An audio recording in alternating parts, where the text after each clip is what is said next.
What's going on, all you gamers? If you're like me and you managed to get to Lu Bu and got a harsh reality check that he can decimate you whenever he wants, then this video should help you to get past him very easy, as well as set you up for pretty much any of the bosses in the game, as well as New Game Plus. So if that interests you, that's coming up next.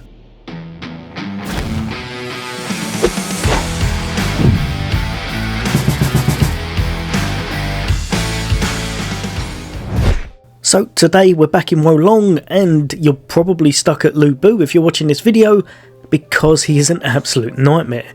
The first thing you're going to do, go back to your hidden village and spec into something similar to what I've got here. You're going to want quite a bit of health, so make sure you put quite a bit into your wood virtue tree, and then the other one, stack as much as you can into your stone. Don't worry if you haven't got the exact stats I have here, but try to aim for around about 500 HP there or thereabouts and you should be golden. The rest, like I said, stick into your stone. Now after that, what you're going to want to put on for your wizardries, 100% the most vital one is going to be your imposing slab. You're not really even going to be hitting Lu Bu with your weapon too much, so put on whatever you want in that category. Imposing slab is going to be your go-to for damage. After that, you're going to need absorb vitality and enhanced defense. Now you're already at the hidden village, so if you want to, come down to your blacksmith and make things even easier for the future. Upgrade your armour in order to get a bit more defense if you need to. This works perfect, especially if you've got some of those 4-star sets from your followers. If you're not sure how to get them, I'll chuck a guide up top right now. But anytime you can upgrade or anytime you can embed, which I'm going to show you here, it's going to make your life a whole bunch easier. Embedding can really change the game. So we're going to take off all of the ones we don't want off of our armour. And then I'm going to go over a few that you might want to chuck on just to make your life a bit easier. These are going to be kind of standard ones that you can throw on any build, and once you've figured out your playstyle, you'll be able to change and adapt it to your will. So you're going to put on a bit of HP, a bit of stone attack power because you're speccing into stone, then a bit of damage dealt, and a bit of minus damage received. These are just nice easy ones to chuck on that can really help you out in order to mitigate and do a bit more extra damage. Next, one of the most overpowered things in the game, you're going to go over to the Shadow of the Sacred Mountain over in stage 3, and as soon as you spawn you're going to jump straight up on this rock face in here and you're going to pick up Dragon's Cure Powder. These, I did not realise how good they were. I randomly used this in one of the boss battles and it made him a complete breeze.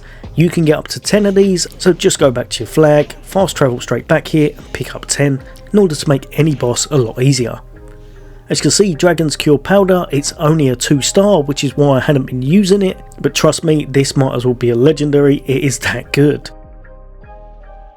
Now on the boss, the main thing you've got to remember with this guy, do not initiate any attacks. You want him to hit you first, you want to counter or deflect everything you can, and then you're going to go in for a bit of damage.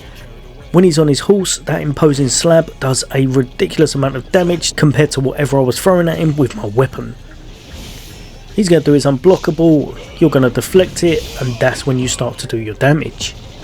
Every time he comes at you, make sure you're chucking out your stone slab, and if you get in a bit of trouble, pop a potion in order to heal up.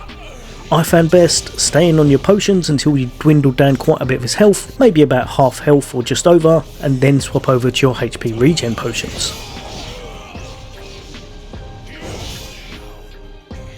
Now I've paused it just here. Whenever this comes up and he's in a fatal strike animation, if you're struggling for health, so say your health bar's around about half health and you've got enough time, if you want to use your absorb vitality wizardry and then do that move, it's going to give you most of your health back. Not essential, but it can definitely help you if you're trying to save a little bit on your health potions and such. From here, honestly, the mechanics are very similar all the way through the fight. Just make sure you're deflecting his arrows and avoiding them whenever possible, and then when you need to do that parry in order to go in with your big attacks, make sure you take his health off as much as possible. For me, this strategy made this guy an absolute breeze, and I had been stuck on him for around about 3 hours. I was trying him with martial arts, I had no joy whatsoever, but with this, pretty much counter attack him whenever you can over and over, then go into your rock slab and everything is much easier. Also, just so you know, try to get all the flags on this mission. That's going to make everything much better, because coming in at this boss without being level 20 can be an absolute nightmare. But yeah, hopefully that's helped a few of you guys and girls out. I found this to be the best strategy. Let me know in the comments if you found better. I tried ice, I was awful with it. This one tends to be the best. As always, there'll be a lot more content on the way, but for now, take care. I'll see you on next day.